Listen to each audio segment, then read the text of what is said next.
I met a traveller from an antique land who said, "Two vast and trunkless legs of stone stand in the desert.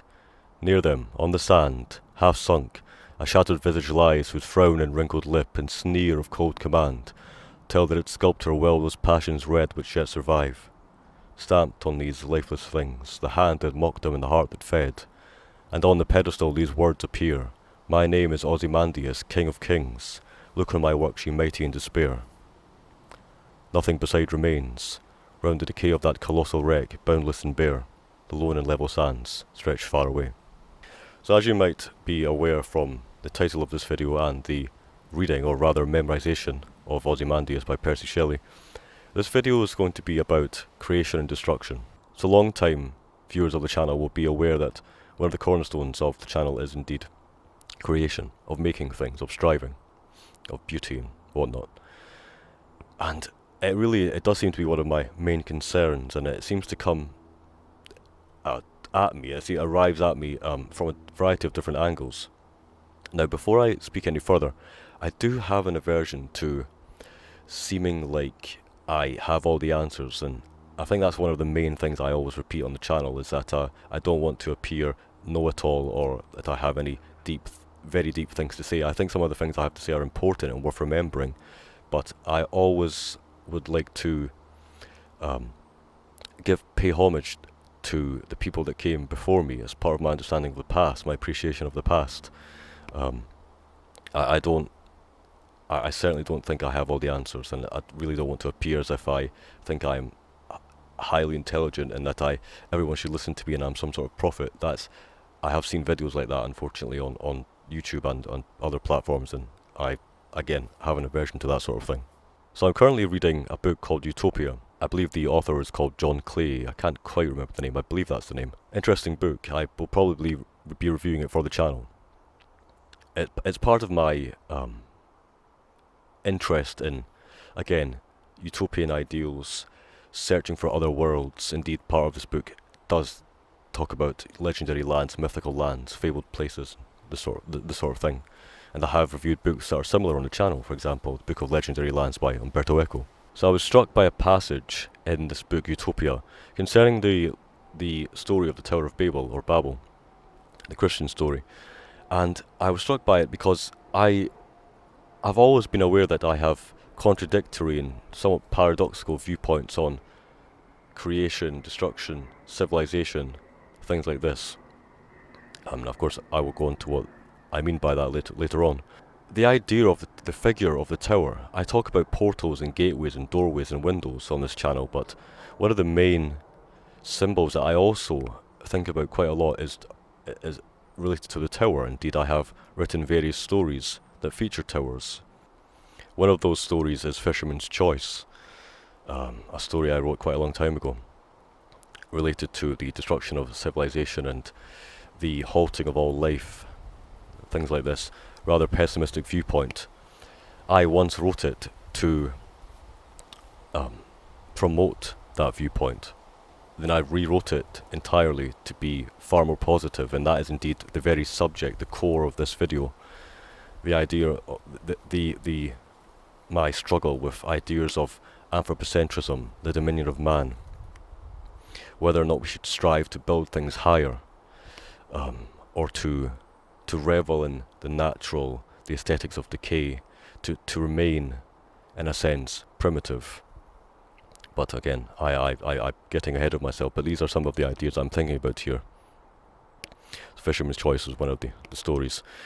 Another story is Aspire Arthur, about a boy who looks out from his drab tower block and sees a beautiful tower carved in various natural motifs.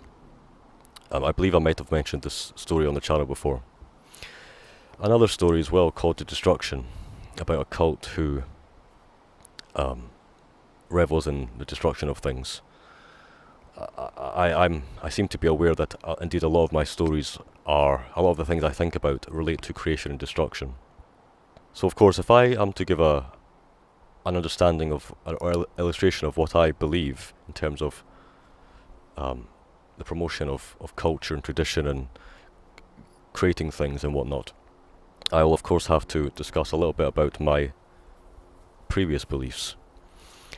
Although I didn't identify at the time as a nihilist or an anarchist, I'm aware that I do seem to have had those viewpoints in the past. I was very much against. I almost viewed humans as parasites, if I'm being honest, and I hate saying that now because it's entirely it's not at all what I believe now. I I believe I mentioned on the channel as well that I reveled in the aesthetics of destruction, of bringing man down to his true place, which is with the beasts.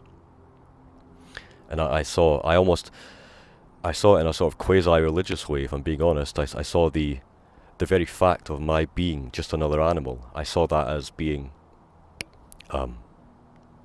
almost a religious viewpoint in and of itself. So I looked towards everything that brought man down to his rightful place. And indeed, that is not an inherently negative thing. Indeed, a lot of Christian ethics, morals, philosophy, and indeed other religions, Buddhism, things like this, they all suggest in various ways that man is just another animal and that we die and all is vanity and vexation of spirit and whatnot.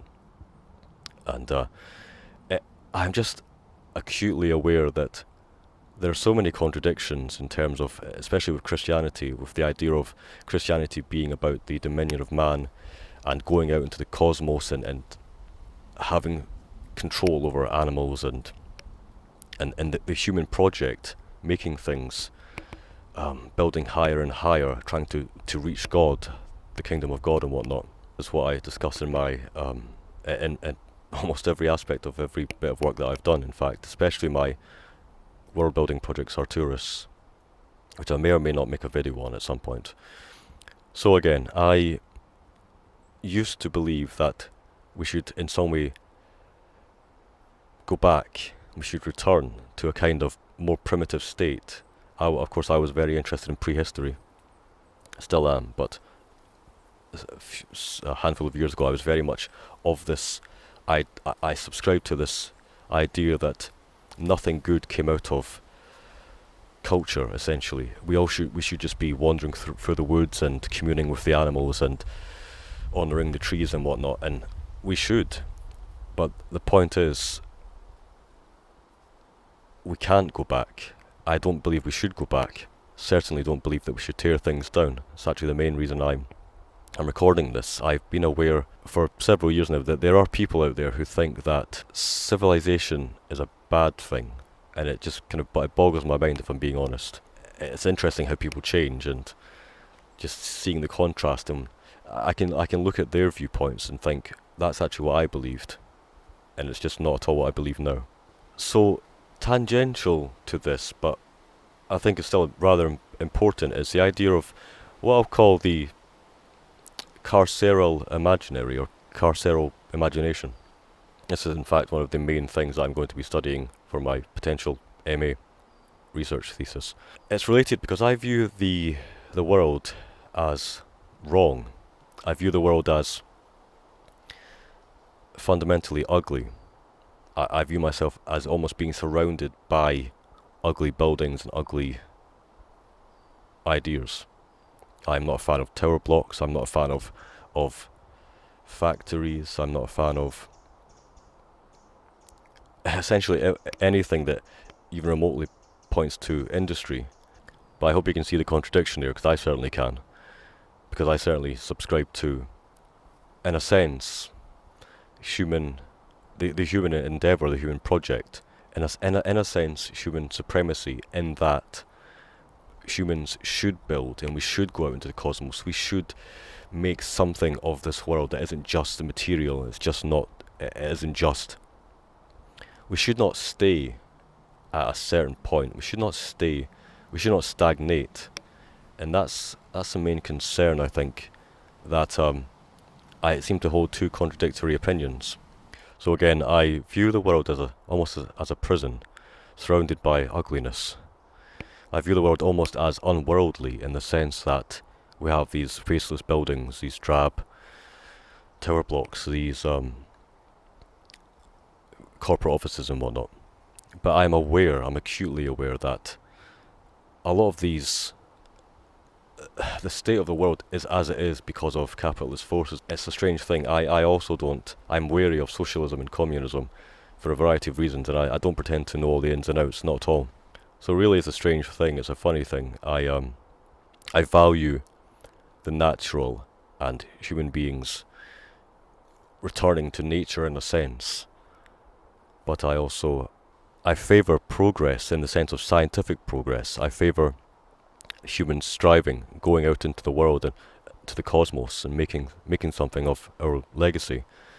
And indeed, I remember I listened to a podcast one time where someone said that the destruction of humankind would be the greatest tragedy of all. And I had the opinion that I scoffed at that. I thought, what an obnoxious thing to say. But of course nowadays I agree completely, and I almost can't imagine, I can't see why I thought contrary to that opinion. Viewing everything from the lens, from the perspective of creation, of striving, makes more sense to me now. Makes life make more sense, because I no longer see tearing things down and reveling in destruction as a good thing.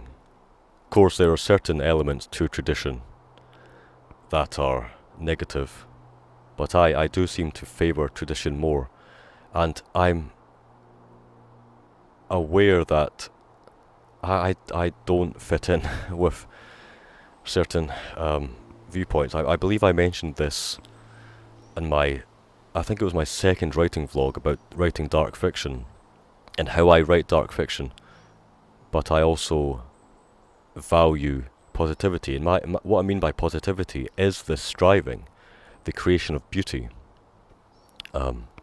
not reveling in that kind of pessimistic, acerbic nihilism that a lot of, I would suggest that a lot of contemporary weird fiction writers especially seem to revel in. I'm not a fan of statue toppling, as you can imagine. I'm not a fan of rewriting history. It's a contentious set of issues, of course. Looking through things through the lens of creation has changed my worldview so much that as I say in an essay that will be published in November, that I wrote quite a while ago, I've changed my opinion and my worldview so much that I now vastly respect elements of Christianity, the Christian religion, and in fact most religions now. I put more emphasis on story of a kind of a grand narrative. I no longer look at things to be, again, torn down. The figure of Christ as well, even though I will never be a Christian for a variety of obviously very complex reasons, I see the figure of Christ as making more sense, even though of course there's a lot of contradictions here, which isn't a very novel thing to say, of course. For example, I can see Tolkien's conception of the figure of Christ as being a kind of a meta figure, in the sense that his story is a story of all stories. For example, his discussion with C.S. Lewis and how he converted Lewis to Christianity from atheism. In a sense, I'm going on that journey. I just know that I won't go as far as actually being a Christian. So I have mentioned this story in the past on my channel. I mention it again because it is a perfect encapsulation of what I'm trying to talk about here, and I do wish that it was published. Dreams Made of Sand. This story about a father, an architect father, a botanist wife, and an imaginative, creative son, their child, going to the beach, and instead of worrying, instead of being pessimistic, they simply they build their sandcastle. The father is indeed quite anxious, quite neurotic about everything being destroyed. He looks to cathedrals and deeply frets inwardly that these will all be destroyed when the inevitable apocalypse happens. The wife, the botanist wife, is is almost catatonic in a way. She almost can't accept that nature is wildflowers, forests and whatnot are going to be obliterated. But they soak in the world. They try to love the world before it ends. And in that story, I actually inserted a character, a kind of a nihilist figure that I would probably represent as I imagine him to be myself in a way in the past, saying, believing nothingness, there is no purpose in birth, no blessedness after death. And I don't believe that anymore. So it's a journey, certainly a journey. I think I have to admit a big part of my change in beliefs is because of recent events and certain viewpoints and opinions that I don't agree with, and I probably won't go into that in this video, or ever really, because it's not really this is not, for example, a political channel at all, and never will be. But these are political concerns, these are cultural and civilizational, if that's a word, concerns. I think I don't connect with this hunger to tear things down. I think it's one of the main things was The Passion of the Western Mind by Richard Tarnas. I've mentioned this before. I don't know that there are so many books that I've read in my life that have changed me so much as that book. That book may be flawed. That book may have many concepts that are completely false, but I certainly think of that book, Passion of the Western Mind, as being kind of a pivotal moment in my sort of journey of trying to understand creation. This idea, the idea of humans striving, all these different philosophical schools of thought, all of these different projects, these great buildings, these works of art. How can it possibly be good to return? And yet, there are many positives to return, to going back to a kind of more primitive state. Indeed, that book Utopia, just to return it to Utopia, it talks about a utopian ideal being like a return to God. The early explorers saw primitive people, savage peoples, and in quotes there, as being closer to God, and I found that contradictory and indeed they found it contradictory, because they were supposed to be the Christians, they were supposed to be the civilized peoples.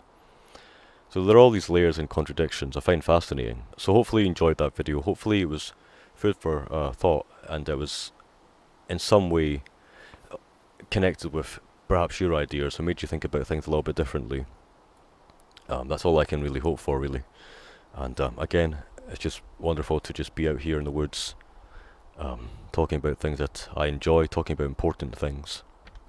I never really thought that I would be out here talking about these types of issues, but I think it's important in these times. So thanks for watching, everyone. Thanks for the engagement with the channel, and till next time.